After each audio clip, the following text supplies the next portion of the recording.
And finally, that last thing makes us go. You move the thing and the other thing. Inconceivable. You keep using that word. Okay, here we go.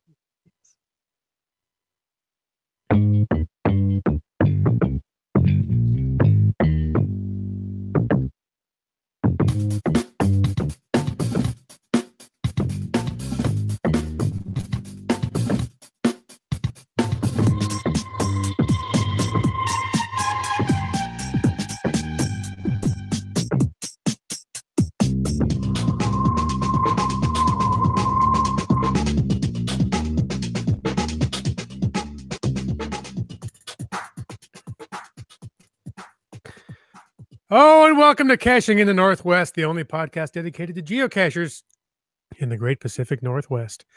Talk about caches and cachers unique to this little corner of the continent tonight. So while you're trying to get your VCR to stop blinking 12 o'clock, we'll be caching in the Northwest. And we can't do this until we bring in our fleet-footed friend. Some say he knits his own socks. And others say Tim Hortons has a secret menu based on his preferences. All we know is he's called Land Monkey. Hey, just let me tell you, you come on a hashtag geocache road trip with me, I will teach you a little bit about Tim Hortons' secret menus. That is a personal guarantee from the Land Monkeys. But, what else can I share here? I'm just the really Land Monkey ice cap. Yeah, there you go. I'm just really glad to be back here with both of my friends tonight. We got you both back in your studios. Wait, both your friends, as in we're it? Yeah. Okay. There you go. Awkward silence. All right. Hey, you know what? Speaking of awkward things, we want to quickly remind you all that we appreciate the support of our patrons. Keep this podcast coming each and every week. Thank you guys for contributing to the show. As we always do at the end of the show, we're going to run through and thank each and every one of you individually. Each and one of you. We're going to pick one of you to thank, but you won't know who it is until the end of the show. No, just kidding. Hey, if you want to know more about supporting the show, click the Patreon link on the cachingnw.com website. And I echo the thanks of the Land Monkey. Thank you all. Now, for tonight's show, we're going to have a fun chat with our audience about winter games, geocaching, and, well, other related topics. Indeed. So, hey, you know what? A reminder that if there's a milestone cache find that you are looking to celebrate, why not call it into 253-693-TFTC? Share it with the Northwest community. Use that good old voicemail tool on the website. I would love to have that opportunity to be able to share what you have found and what's going on in your geocaching life out with everybody else. That would be amazing. And I think I just noticed in the show notes we have dropped in our glow for the evening. We joke that we make Jim cold read the glows, but we're not kidding. Like, it just popped into the show notes now, so I'm handing it over to you, Wits End.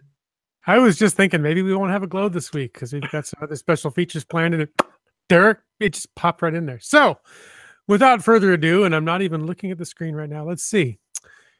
This week's glow was contributed by Zartimus. Zartimus posted a note. I don't know. Well, let me rephrase that. I am Zartimus. Are you Zartimus? Wow. Okay. Zartimus posted a note for Rusty Bridge Cache. Now, I don't know if Zartimus contributed this glow to us or if somebody else contributed Zartimus's note as a glow. And I would love to tell you what GC code this cache is for. But as you mentioned, it was just posted in here and there's no GC code pasted there. So the note reads, the cache is back in place now, and I have to post the funny thing that happened when we went back. Since we seem to have a 1 in 10 chance of meeting 12-year-old kids at this spot, I carried the new cache container there in a garbage bag. If there was any activity, we'd just walk through and come back later. As luck would have it, there was no one there at the time we went. We had briefly considered placing the new cache in plain sight under the bridge, as it seemed to blend in well with the surroundings. Once under the bridge, it became obvious that underneath was the focal point of that area and would receive the most traffic. Any newly placed objects would certainly be scrutinized. It was while searching for a possible spot under there that I happened upon a well-hidden, not by geocaching standards, cache of dirty magazines. Cool. Prized objects for the 12-year-old male set to be sure. Well, one good turn deserves another. Grin. Since they made off with my cash, it only seemed fair that I return the favor and expropriate their Pono Mag collection, now sitting at the bottom of the garbage bin in back of Color Your World if there are any dumpster divers among us. I felt a bit bad about it, so tomorrow I plan to return with a stack of my neighbor's old Martha Stewart mags to make up for it. Ha! And the GC code that was just pasted in is GC7028. How about that? A numeric GC code. There you go. That is that's funny. So I made a similar find one time while searching for a cache near George Fox University down in Oregon. My daughter was considering that for her college of choice, and I was out and coming around, and oh, this must be the cache. I opened it up, and no, it was a dirty magazine collection. So, oh, what an odd place to keep it. But anyways, yeah. you know, moving along. Now, we have alluded, I have alluded prior to this show that we had some big news and a special interview that we're going to share. So we're going to get to that right away because we want to share that with you guys, with all of you listeners. So many of you may have heard that there was a shocking discovery this past week by a BC geocacher in the city of Abbotsford, up here just across the border. Now, this is the kind of thing we sometimes wonder if it might ever happen to us. Well, it happened to a friend of ours, and I had an opportunity to speak to him about his experience. We're going to share that with you now. Hey, listeners, welcome to a exclusive Caching in the Northwest interview. Now, yesterday, the news in the Northwest lit up with stories about something bizarre and unexpected found by a geocacher in Abbotsford, BC. And to tell us more about that, we're pleased to be talking with geocacher Casemond, the one who made this discovery. So, Casemond, welcome to Caching in the Northwest, and thank you so much for making the time to talk with us. Hi, no problem. Glad to be here. Awesome. Well, first off, why don't you tell us a little bit about yourself and how long you've been geocaching for? I started geocaching about 4 years ago, December of 2013. A friend of mine roped me into it. I never looked back, and I'm here now, still geocaching. 6,500 finds later. Awesome. That's amazing. So glad you're enjoying it. Well, and speaking of enjoying it, what kind of geocaching adventures do you prefer? Is it more urban caching or the backwoods and the trails? I cache with my dog a lot. I've probably made about 3/4 of my finds in the company of my geo dog, Nika. So it's safe to say we like the backwoods and trails most of all. But I've done everything really. I've done a fair amount of urban car caching, bike caching, boat caching, you name it. Right on. Well, I think that sets us up now to get to the story that everyone's curious about. So earlier this week, we understand you were out geocaching. Not sure if by yourself or not, and you can clarify that for us. And was it a pretty average geocaching hike for you? In a way, it was. I'd met up with Yuling, who's a pretty seasoned geocacher from BC, and we had met up in Abbotsford, trying to find just as many caches as we could in the 5 hours or so that we had. We were hoping to get about 20 of them or so. Both cached before in this area, so we were just targeting the ones that we both hadn't found yet. And so basically, mostly driving from cache to cache. So we did a lot of driving. And then at some point, she suggested, how about we go a bit for a hike there? There's these 4 caches in the woods there.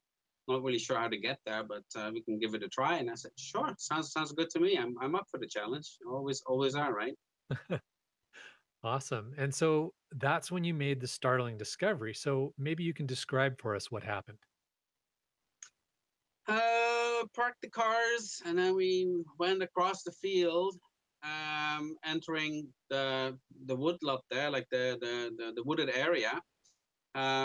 Didn't show any maps on our trail, so we're just basically faring blind. But the caches that we targeted for were kind of in a line, and from the logs we read that there used to be a trail there, so we just tried to find what was a trail. We didn't find much. We found some remnants of a trail, but was very overgrown. The first cache, which was sort of in the middle, we found pretty easily. We didn't find the cache. We got to ground zero pretty easy, and then ended up walking around for about half an hour for just trying to find it and trying to match up with the hint. And we never managed to do that. Um, just couldn't find it. So after a while, we said, how about we travel north a bit, try to cache that's 200 meters north of here, and then maybe on the way back we'll find this one. But let's see, because we're pretty tired of not finding anything. Right. So yeah, so we struggled our way through the forest. It was pretty bad because there'd been an ice storm there too. I don't know if you talked about that late December. Oh yeah. Yeah, the terrible weather we've had. And fallen trees everywhere. So it was hard going. Certainly not an easy hike.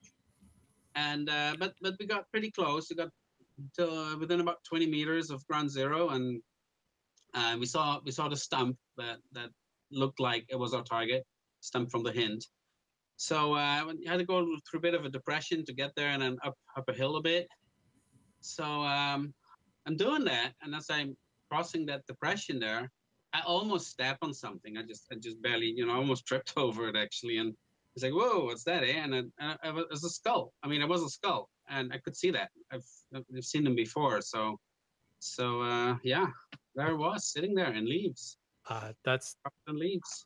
That's unbelievable. So at first, did you know what you had found? And I know it was a skull. I've seen them before, but like I've seen deer skulls and I've seen dead raccoons in the forest. I've seen all kinds of dead animals in the forest, but this one looked a little bigger and a little rounder, so I was a little worried about that. So I ended up actually sort of tipping it up right with my foot, and by then I was pretty sure what I was looking at. It was a human skull. Oh my goodness, that had to have been completely shocking. What did you do next? What did I do next? I took a picture of it at first. Actually, I took a picture before I turned it up right first, and then I took another picture. And I told Yuling, who was a couple of meters behind me, I said, "Hey, there's a human skull here." And she was kind of laughing, didn't believe it, and Right. immediately took a right turn and went to the stump a different way, so she didn't have to come anywhere near that skull. And then I left it where I was and hiked up the hill and joined Yuling at the stump. And by then she had already found the cache actually. So that was good. We had a find there. Yeah. A couple of finds. So Yes. now, Case, we've all heard stories of this happening, but fortunately, it seems to be a really rare occurrence of something like this actually happening. So, having had the experience, what advice would you give geocachers or hikers who come across anything similar to this when they're out on the trails? Yeah, I don't know. I mean, I've hiked a lot, and it's never happened to me before. So hopefully, it'll never happen to any of the listeners either. I do a fair amount of backcountry geocaching, and somehow it's always kind of been in the back of my mind. You never know what you're going to find. People do go missing all the time. I mean, I remember a couple of years ago, a guy went missing. He was a friend of a coworker. So he was talking about it a lot. And I know that his car was found like near a wooded area. And a couple of months later, I actually went hiking in that area and geocaching.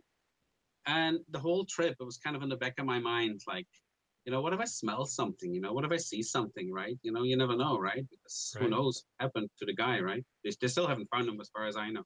Wow. Oh, yeah, I was at the cache once actually, and I found it, and there's this awful stench, this smell, right? And I got a little worried about that, so we kind of started looking around. Where's that smell coming from, right? Right.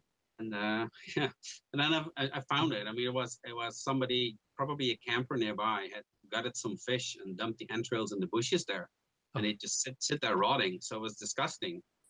But that was a pretty unnerving few minutes before I figured out where that smell came from. Because you start to wonder. You never know.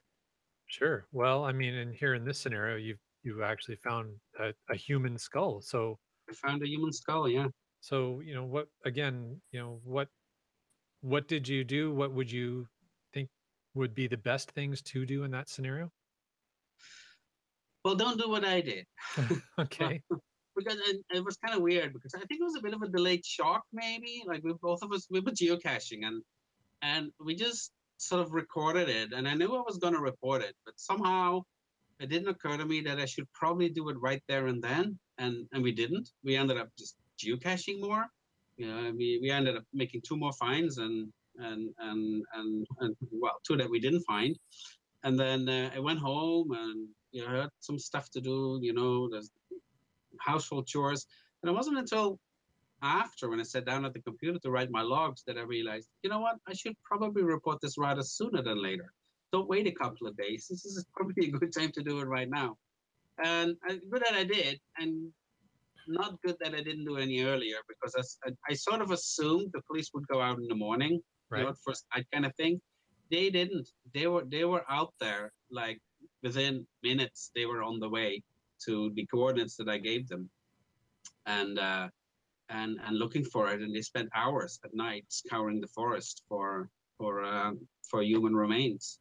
Wow. So yeah, and I kind of regret that I didn't call any earlier. I mean, because you never know, right? I mean, something might have happened to it too, and I didn't think about the time. I thought, well, it's been here probably a while. It looked like it'd been there a while. It was a fairly clean-looking skull, and so I figured, it'll be there tomorrow too, right? So it's no big deal. But you never know. I mean, the coyote could have taken it and run off with it, and it would have been kind of, yeah, a pretty horrible situation if I knew it was there, but the police can't find anything, right? It would have been kind of really, really bad. Right. So, yeah, definitely. I would call right away next time. I Well, wouldn't not hesitate. do you think that maybe some of the pause is because I think many of us have found fake skulls as geocache containers before, and did it cross your mind that, oh, this isn't real? No, no. I mean, I've seen plastic skulls. This was real. I mean, it was no doubt about it. Wow. I know Okay. this was a real human skull. Wow. All right. So you gave the police a call. What happened then?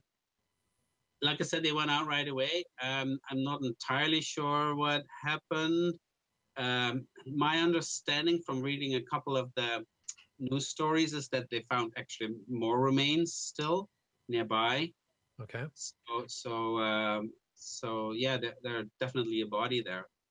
Wow. What how it got there and what the circumstances are, I don't know, and don't know if the police has any idea at this point. Hopefully, I keep hoping that it's something a lot less gruesome than a body dump from a murder or something like that. But the chance is definitely possible that that's what it is. Right. Well, I mean, and agreeing that clearly this was a person, and we want to make sure there's a level of respect that's deserved for that person. Absolutely. And it's got to be a lot for you to process as well. And of course, we hope the police are able to identify who it was and provide closure to the friends and family. But we're also concerned about the shock of the discovery, and wondering how you are doing, you and Hewling. Yeah, I'm not entirely sure about Yulin. I think she's a little creeped out about it. I'm not as much. I mean, I've seen um, dead bodies before, as in passed away relatives, and I've always found death a very what do you call it? It's a part of life, really, and it never creeped me out, really. It never has. Okay. And this didn't either. I mean, I wasn't creeped out by it or anything like that. And not even now, I don't feel that. But yeah, it's just not something. Definitely not something I want to find again, though. This is not fun to find again. Right. Well, I would agree with that. I would hope that none of us ever have to call in a find like that to the police. But thank you for doing the right things. Case, thanks for taking the time to share your story. We really appreciate that. Thanks for, as I said, informing the authorities about the discovery and allowing them to do their work on behalf of the loved ones of that person. And we also thank you for sharing your advice for those who may find themselves in your shoes one day, and wish you the best. Yeah, well, thank you. Yeah, I hope that if this brings closure to a family, or maybe even convicting a perpetrator if there is one, then I'll be glad that there's that outcome. But yeah, thank you for talking to me. Appreciate it. All right. Have a great night. You too. All right. So that was our interview with Casemond, who was very gracious to talk with us about his shocking discovery. And so, as it's already been mentioned by Kev MacD in the chat, earlier this morning, the Abbotsford police did say that they had identified the remains as those of a missing person, missing since May of last year. It was Deborah Ann Heike, or Heicha, I'm not sure how you pronounce the last name, but they did say it's not considered a suspicious death. And so I guess the most important thing is the family has closure. Yeah. So yeah, really not much else to say about that other than thank you to Case One for taking the time to do the interview with us. We just thought it was, it's one of those things you think about sometimes. Like Case One was saying when when I was talking with him, you think about it sometimes when you're heading out on a trail, especially if for some reason something's going on. I've thought about it a number of times when we've headed out in the spring, sort of the first hikes of the year on the North Shore, when it's been a year where maybe they've lost some people Mhm. that they just haven't recovered in the backcountry of the mountains here. And yeah, and just it goes through your back of your mind. What if I found a body? But usually you don't think too much more about it, and you just get going. So there you go.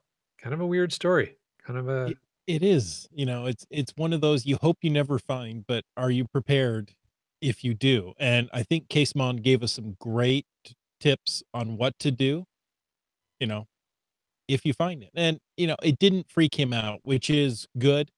Um, you know, I agree with him. Death is part of life, yada yada. But coming across human remains is not something normal. no. No. All right. Well, you know what, guys? Thanks for bearing with us as we shared that news with you in that interview. We're going to switch gears now. We're going to get into tonight's topic. We're going to lighten things up a little bit. We're going to talk about winter games because the Winter Olympics are kicking off. Yes, It's they are. it's one of my favorite times of the year. Winter Olympics, love them. And but maybe we thought we'd start off with some memories of the Metrovan Geocaching Summer Games Winter Edition. Flashback for Wits End and myself, who enjoyed. Oh my goodness, what was that sport even called? How we came into the event on the skis, the tandem grass skis, or whatever it was, cross country grass Yeah, tandem. Doramore had some creative name for it. That was fun.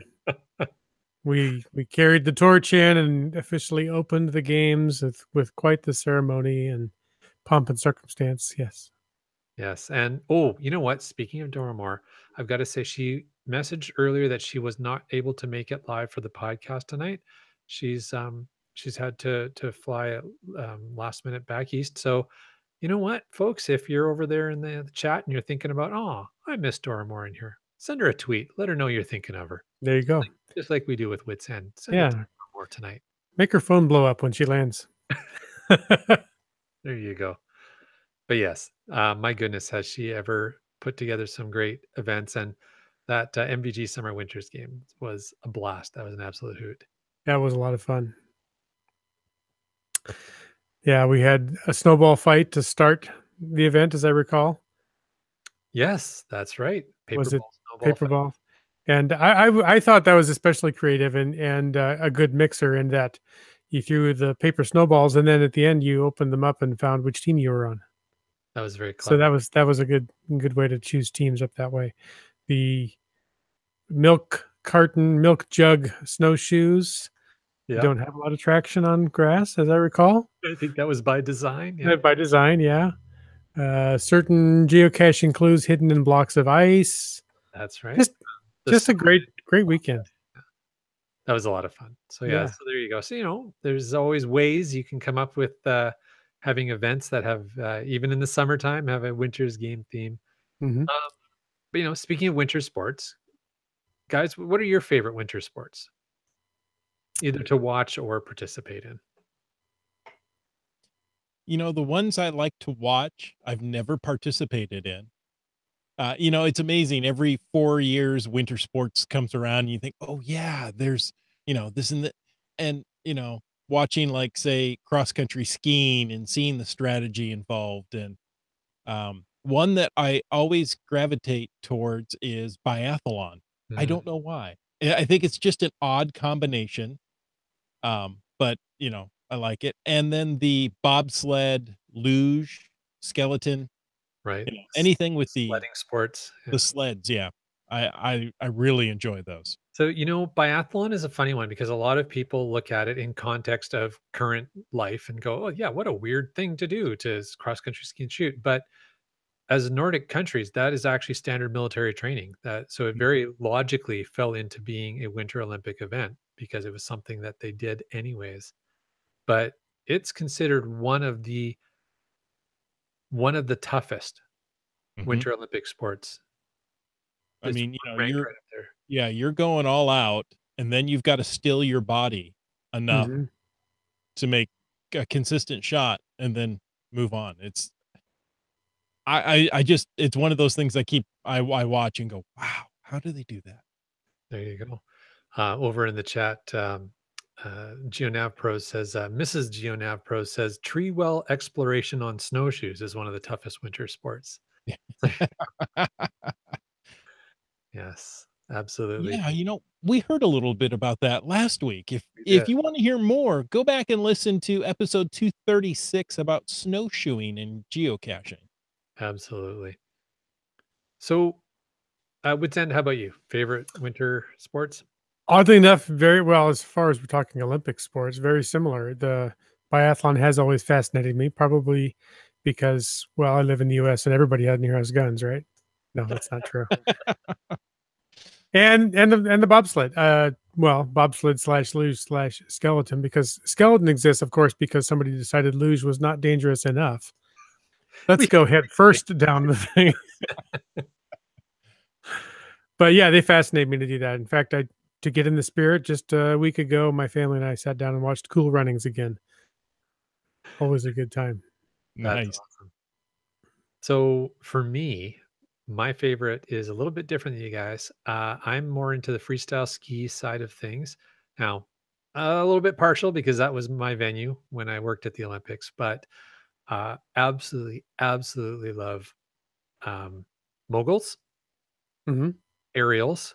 The aerials just blows my mind. Now, again, first Canadian Winter Olympic gold medal won on Canadian soil um, was the aerials. Nice. Um, so that was pretty cool.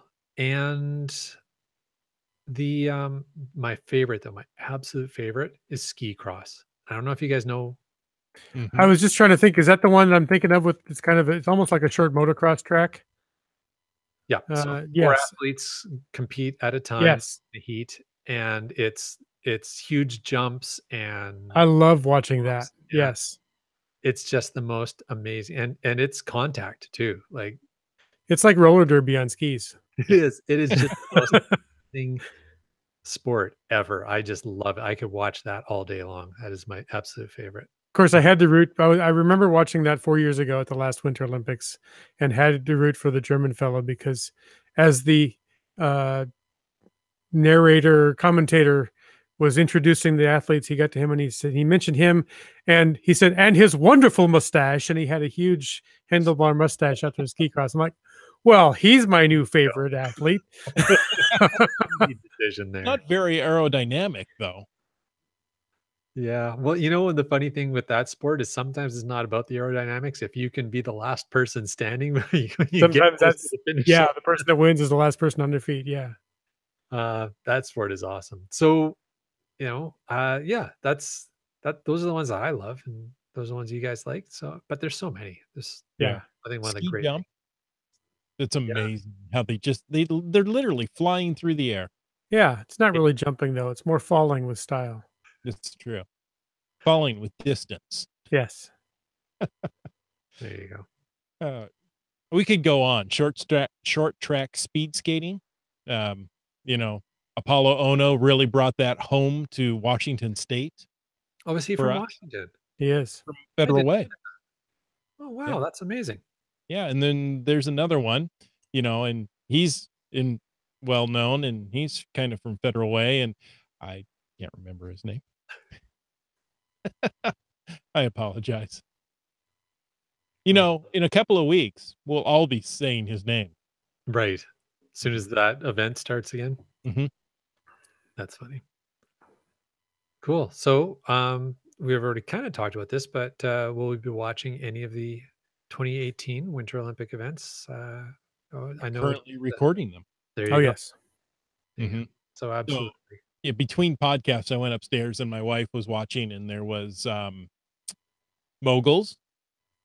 They mentioned ski jumping, and ice skating already. Yeah. This is before the opening ceremony, so I guess none of these really count. Well, this is the thing is it and I can't remember if the summer games are the same way, but it gets to the point where there's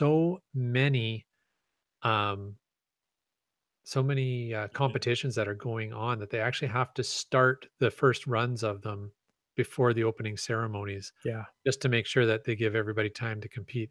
Now, Mhm. something I did see tonight that I thought was interesting. Mrs. Land Monkey was watching figure skating. And no, how do I really feel about figure skating? Yeah. Anyways, um, It's always more enjoyable with a good bash to the knee.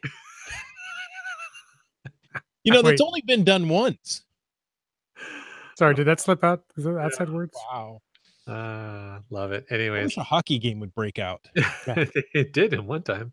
Um, so she's watching that, and I noticed as they were ranking the different countries, and I think Japan was currently in first, and then Canada, and then what I thought was Russia, but it wasn't. It was the athletes competing from Russia. Yes. So is that because of the ban on Russia this year? Yes, there's a ban on Russia. Now, I had heard, and I didn't take the time to follow it up. There are 8 athletes who are allowed to compete from the Russian team, but not under the Russian flag. Okay. They were confirmed that, they didn't have anything to do with this doctor and, they were lumped in with the team, but somehow they pleaded their case and they were able to compete in the winter games, but not under the Russian flag. So, it's kind of like the, athletes formerly known as Russians. Yeah, that's just weird to me. I mean, Russia not in the Winter Olympics is Oh, kind of weird. that's the big one too, right? Yeah. Be like the USA not being in the Winter Olympics. Mhm. And it's not because they're boycotting it.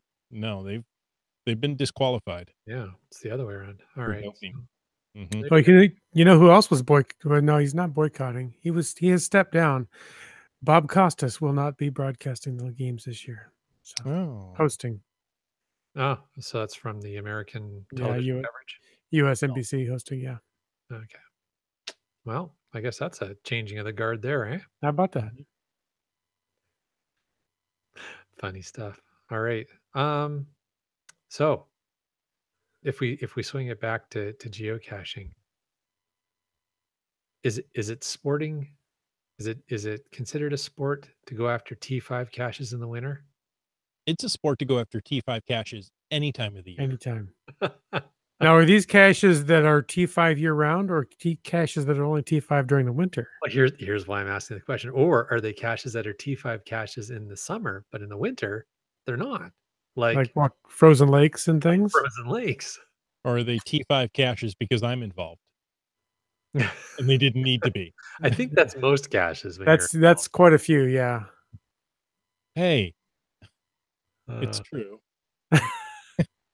I can't really argue. It's true. all right. Well, I always thought it would be kind of cool to have some sort of geocaching event that coincides with the Winter Olympics. Now, Mhm. like we were discussing off the earlier part of the show here, Dora Moore had the summer geocaching games that were winter themed, and that was so Mhm. much fun.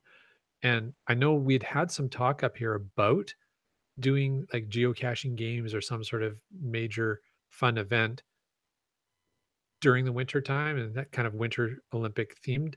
But the Northwest weather is so unpredictable Yeah. that doing that outdoors, it's a long shot to, even go 2 weeks out to register an event to do this and all the work that goes into putting an event like that. I think unless you had an indoor venue, it's really not going to be it's going to be a bit of a crapshoot. And then, maybe you say, "Oh, well, let's plan it for somewhere where it's snowy." And if you don't live there, now if you live somewhere where it's snowy, so, up into the interior up in the mountains or whatever, and you got enough people you can get together, then awesome. That would be so much fun. But if you don't and you're trying to get people to travel out there, that's going to be a challenge too. So yeah, I don't know of a lot of events. Oh, or piano.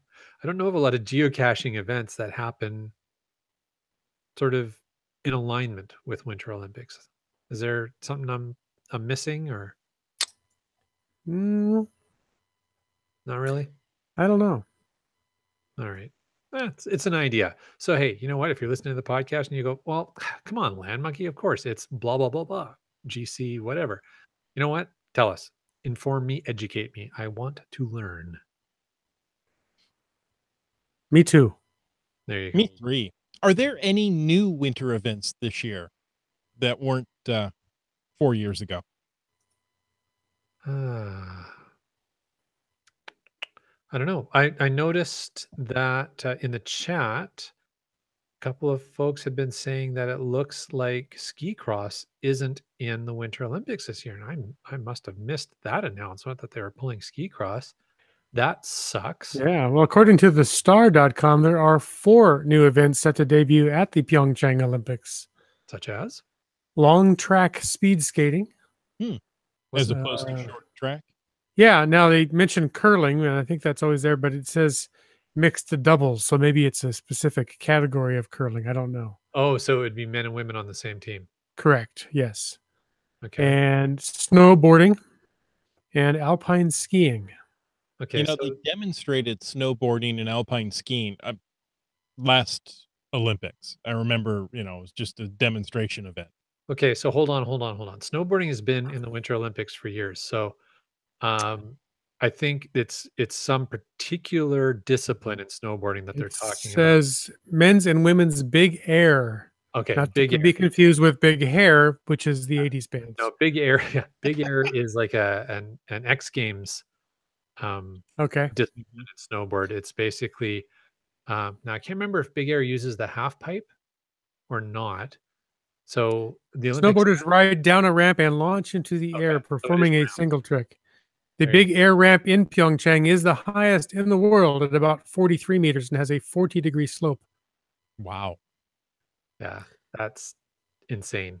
The athletes tricks can include a front side 1080, perhaps the most difficult in the sport, a backside 1440, and a double cork. And if Okay. you're putting 2 corks in a wine bottle, that's just mean. Well, you got to get them out while you're, Yeah. spinning around. And now, they've gotten into 4 digits for rotation. Yeah. That's 1440. insane. To start describing those in binary. There you go. 3 Hams in the chat says big air snowboarding, mass Yeah. start in speed skating. Oh, that won't be interesting.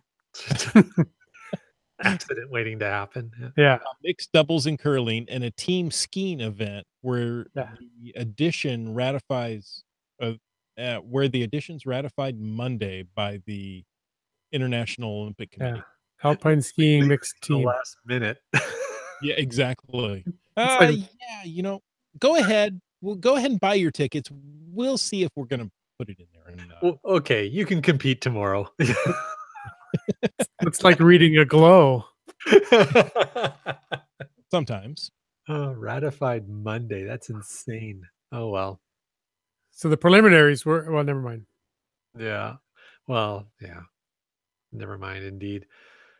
So that's interesting. So yeah, some new sports. I'm saddened that ski cross never really made it formally into sticking, because to me that's just one of the most amazing sports. So I will continue to watch my winter X Games because honestly, the sports I like are highlighted a little bit more there. But that's okay. It's all good. The long track speed skating mass start is described as NASCAR on ice. Bumping, drafting, strategy. Yeah. Wow. Strategy. Yeah, got it. Okay. TV ratings. Okay. Yeah, exactly. That's the big driver. Which is, again, I don't get why ski cross. I guess people didn't get into it. And it wasn't getting the ratings, because to me, that's an amazing sport. But there you go. Hey. I have a web page up with some demonstration sports that never, they demonstrated it, but it didn't get approved as an official event. Such Mhm. as. Uh, if I'm pronouncing it right, ski journing, skiing behind horses in 1928. Okay. That that would be interesting. Uh, the winter pentathlon. That's cross country and downhill skiing, pistol, fencing, and horse riding. Oh, I like that one. 1948. Are they concurrent or sequential? Filed under what could go wrong. Yeah. Exactly. I mean, fencing. How do you fence on skis? In a I week have a long sense that it's a pentathlon in the same way the summer games have pentathlons and decathlons and heptathlons. I'm uh, sure. dog sled racing in 1932. Oh, that would be interesting. Yeah. But There Yeah. are no animals in the Olympics, are there? It's just yes, human there dogs. is. Summer Olympics, they Oh, have horses. steeplechase. Huh? Yeah, you're right. The equestrian events. They have horsies. But that's it, right? I think so. Yeah. And yeah, you're right. So there you go. Ice stock sport, a German variant to curling in 36 and 64. There you go. Military patrol that led to biathlon in 1960. Hmm. It was in 1928, 1936, and 1948. So interesting, right? That is interesting. And some of these sports stuck and some didn't. And sometimes I think when you look at the ones that have been added in this year, they're disciplines or variants on sports pretty much that all were in there already. So mixed doubles and curling. Well, you already had curling. Right. Now you're just sort of mixing up the teams a little bit. Right. Big air and snowboarding is you're just adding another one of the X Games disciplines around snowboarding into the snowboarding sport. Um, the NASCAR skating Yeah. event. Again, you're just adding a variant. So I kind of prefer when you add a new sport as opposed to just continuing to add disciplines to existing sports. Sure. I think it kind of waters down the existing sports when you just keep Yeah. adding disciplines. Apparently, in the '92 Albertville games, they also demonstrated speed skiing. It's not to beat another person down the mountain, but to ski the fastest time possible. Isn't The winner was clocked at 142 miles per hour. Oh, It said, it says for comparison, the speed of stable free fall is 120 miles per hour. So how do you go faster? That's insane. so that's faster than the force of gravity. Yeah, faster than free fall. That's crazy. I love it. Also in the category of what could go wrong. Yeah. It's funny. It brings up, the wide world of sports and the agony of defeat. Defeat. The downhill skier rolling Yes. through that just comes up to your mind. Oh, it does. On this page, they also talk about future events, future sports that they're lobbying for. Okay. Team alpine skiing, ski mountaineering. Mm. Here's one: ski orienteering. Hey, Serious? That's now actually we're approaching geocaching there. Exactly. And of course, the winter triathlon, which involves running, mountain biking, and cross country skiing, all on snow. But do they have tandem cross country skiing with a battery operated lantern? Because I think there's something to be said for that. I don't see that discipline in there. No, Land Monkey and I do hold the world record for that currently. Well, I think I think Land Monkey has some connection to the IOC, and Nice. go ahead and start lobbying for that event. Oh, I see. Oh, I see. Yes, indeed. Funny. Now, I was in France in 1999, and it was maybe it's 2000. Let's see. Oh, I was there Shortly after in Albertville. 99 and It 2000. was after Albertville, yeah. I He was was in Albertville. I was in Albertville where they held the 92 Winter Games, and all the stars from the 92 Winter Games came back to the arena to put on a show. And it was, if it wasn't on Valentine's Day, it was that week. You mean skating? Skating, yes. Okay. So, figure skating. Right. And I thought, what an opportunity. I can score points with my wife, take her to, Olympic level ice skating event. And so a friend and I went down, the tickets were cheap. I mean, I was surprised. We got tickets literally on the ice for $40 a piece. Wow. And so, I mean, when they walked us out, we walked down past the regular ice rink and out onto the ice where they had a platform set out. And we're out there, and you're watching the skaters as they're, making their jumps and such. You're close enough to see their facial expressions, and you can tell they don't know if they're going to make it. They're looking like, oh, and you can see the relief when they land. Those boards are coming up awful fast. That's the same facial expression I have when I go geocaching. Yeah, exactly. Don't know if I'm gonna make it. That was the closest. And, being that close to an elite athlete, it's impressive. It doesn't matter what sport it is, but, I will definitely give you that. I give figure skating a hard knock, but those athletes are definitely athletes. You have to be in amazing physical condition, have unbelievable core strength and balance, Mm-hmm. and to be able to pull off that stuff that they do. So absolutely, it's just not a sport that interests me. That's all. I agree. And, it's one that my wife likes as well. So I end up watching it or watching at it. Watching it. I end up in the same room when it's on the television. Yeah. It's a lot like NASCAR. I'm just waiting for the falls and the accidents, right? You're probably right. It's going to be spectacular. I think a lot of people probably watch figure skating that way. Figure skating, ice dance, and what are they? They've got a whole bunch of variations in there, as well as team scoring and all that kind of stuff. So yeah, ice dancing is really quite interesting. I think I got to be honest. I don't know the difference between figure skating and ice dance, other than there's like different rules. But to me, it all looks the same. You've got to hit certain moves at certain times in ice dancing. So okay, fair enough. Thank you for clarifying the difference for me. I appreciate it. There you go. Well, and the couples ice dancing is fun too. I like, but fair enough. The lifts and things like that. Yeah. All right. So, any other sports we should mock? Or talk about? Well, you know what? I used to give curling a hard time until I tried it. Now you are the. How come you're not going to Korea as one of the curling?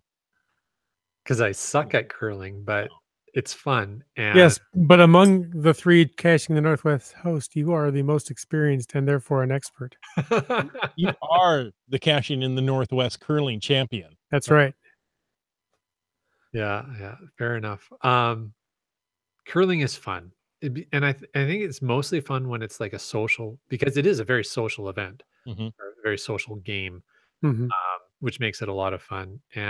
But it is a lot more work than you think it is when you just watch a bunch of people go out and you go, I can do that. Well, it doesn't look easy. Let me tell you that. Okay, well, then you are in the minority of people I've ever heard talk about it. I could toss a rock down the ice. Well, yeah, you probably can, but I can toss a rock down the ice, but but you probably can't do it right. Yeah. No, I know that.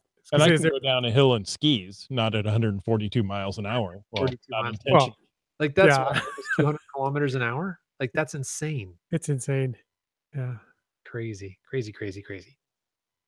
All right. So yeah, you know what? I don't think I would give any Olympic sports.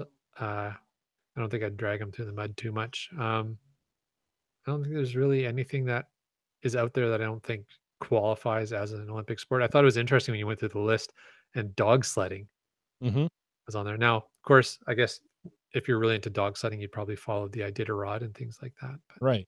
And, that would be a big one in Russia, Alaska, Norway. I mean, that was a valid means of transportation.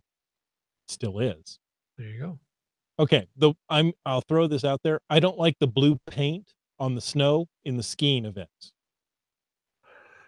At least they use blue. Yeah. I mean, these are professional athletes. They should know the lanes. They're out there. It looks like they're skiing through graffiti to me. Do you know why they put most of the marking in the snow? Mm-mm. Is not always for the athletes. It's actually often for the television Mm.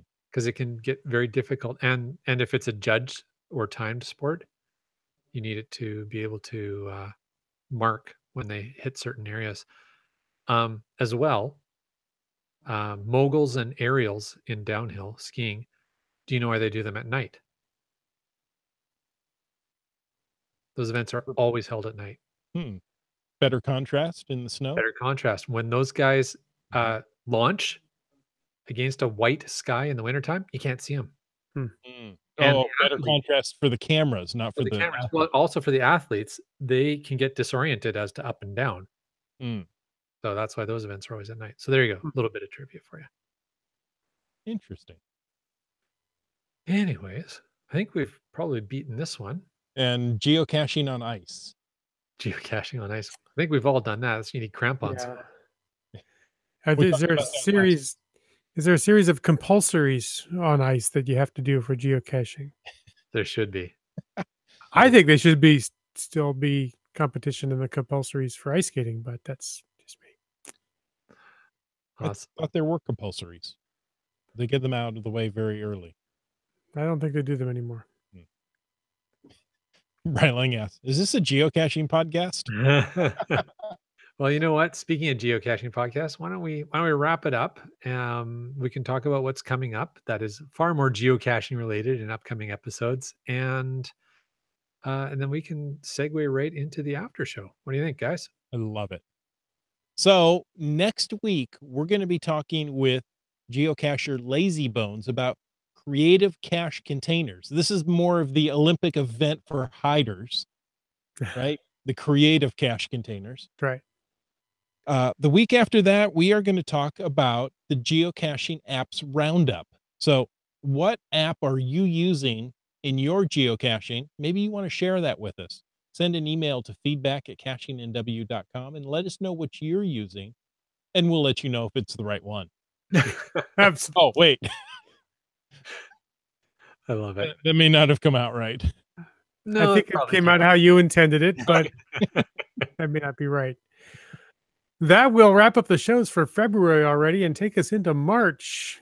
The next show, episode 240, will be March the 1st, which will be top cache tips for Victoria, BC, with Land Sharks. That's with a Z. Mhm. Followed up by March 8th, and we will talk about event hosting top tips. Right arm. That sounds like a lot of fun. All right. Well, you know what? We want to thank our faithful Denali level supporters, and that includes Bounce Bounce, Team Squirrel, and WorldCaching.com. Folks, if you want to know more about supporting this show, click the Patreon link on the CachingNW.com website. Now, the moment you've all been waiting for, we're going to randomly pick one of our patrons to. No, I'm kidding. We're going to read through all of you guys, and the list has grown. So you guys are going to put me to the test, see if I can get through it all in one breath. So here we go. I believe in you. Thank you very much to Subway Mark, Dora Moore, Dune Buddy, Kid Vegas 19, GeoNav Pros, Wino, Seattle Acrodoc, OBX Geek, Camp Clan, B Pendragon, Kev MacD, Billy Robson, Nice, and Antaeus. Well done, sir. Thank you. You know, you went through those quickly, but we have 2 new patrons this week. We do. Yeah, G Nice and Antaeus. So Is it G Nice or is it? I just pronounce it nice, as in like the rock. I always went with G Nice because it's his first initial last name, I believe. Okay. Well, you know what? He should really just let us know. Exactly. There you go. And Could call in and pronounce it himself. There Yeah. you go. Even better. you mentioned our faithful Denali level supporters of Bounce Bounce, Team Squirrel, and WorldCaching.com, correct? It's the start. Always do. I know you did, but I wasn't paying attention. No, I was actually working on FATAS items. Okay. Well, you know what? Thank you very much to every single one of you that supports this show. We really appreciate it. We couldn't do it without you guys.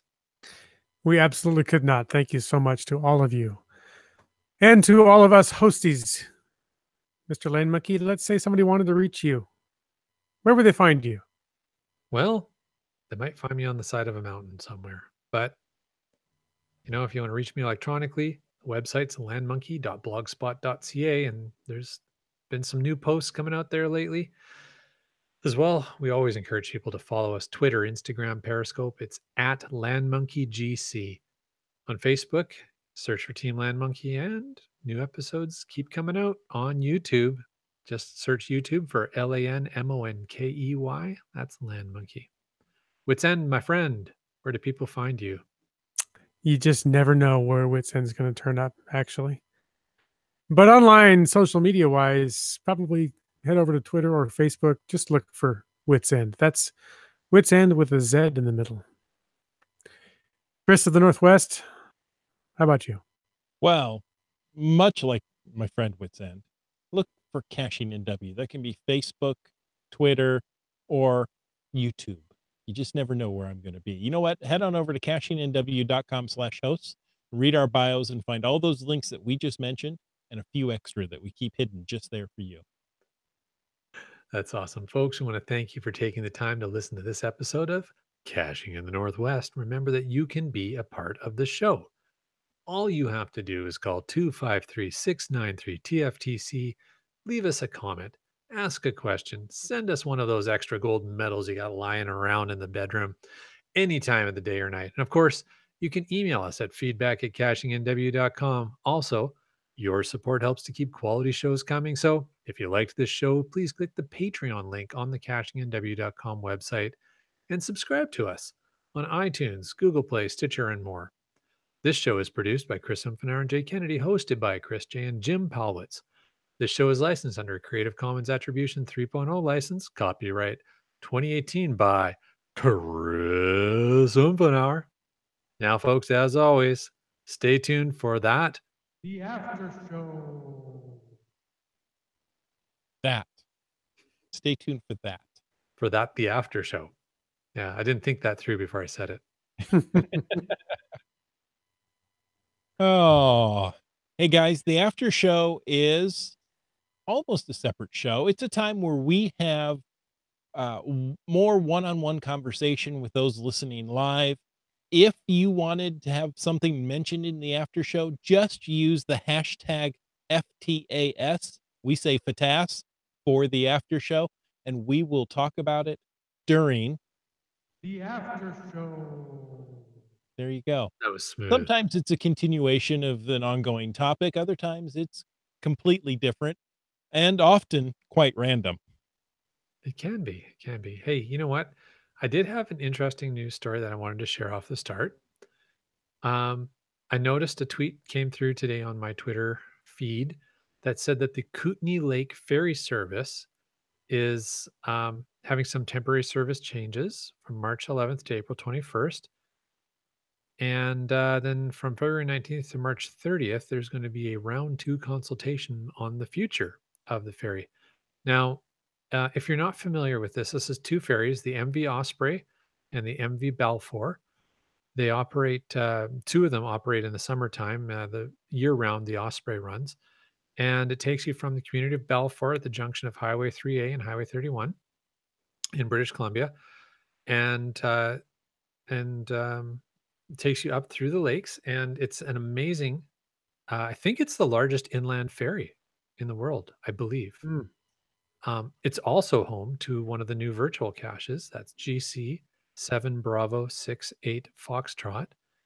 So, if you want to check that out, that's a good way of finding out about it. But we've taken it before. It's a really interesting ferry ride because, again, it's a freshwater inland ferry.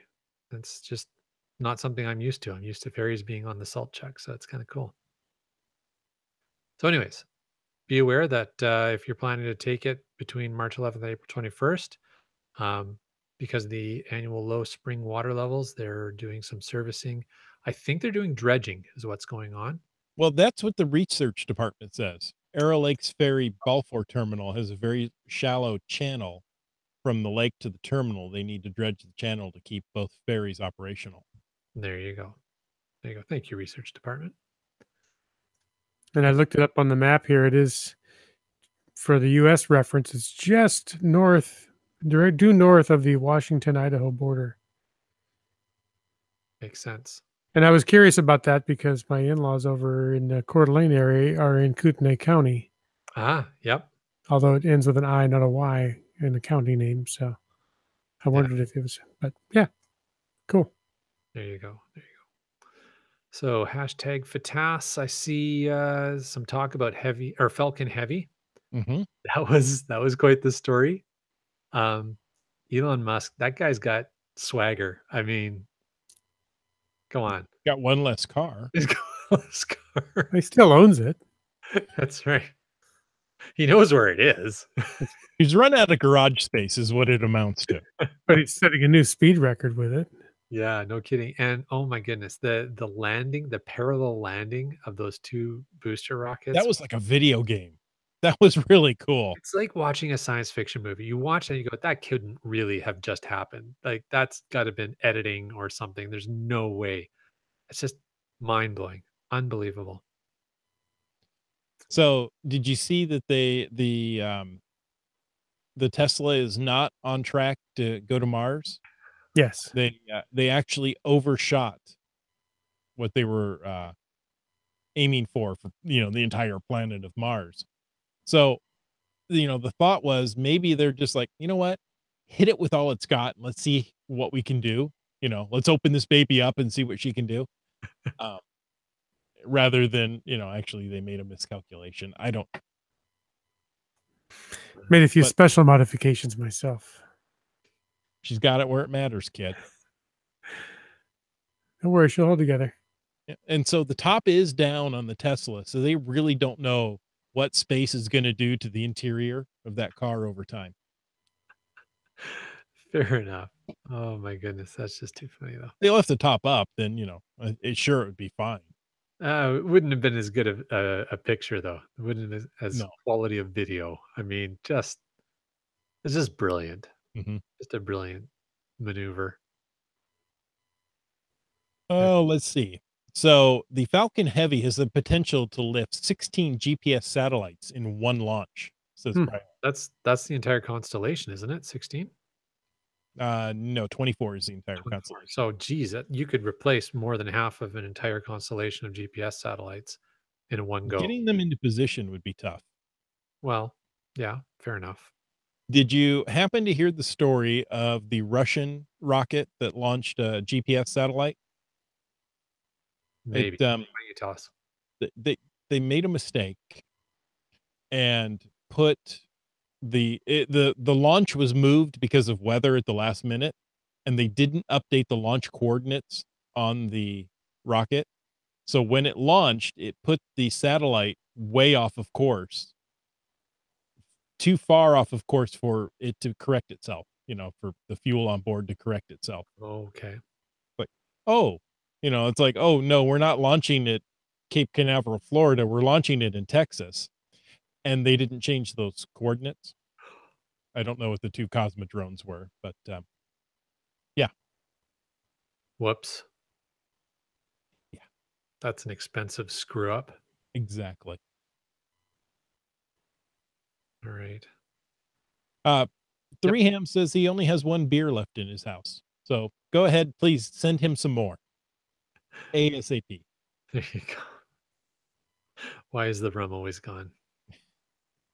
All right. What else? Kev MacD says hashtag FATAS. The land sharks have a new mystery cache out. He shares the GC code. I think struggling for a moment. What do we call these codes?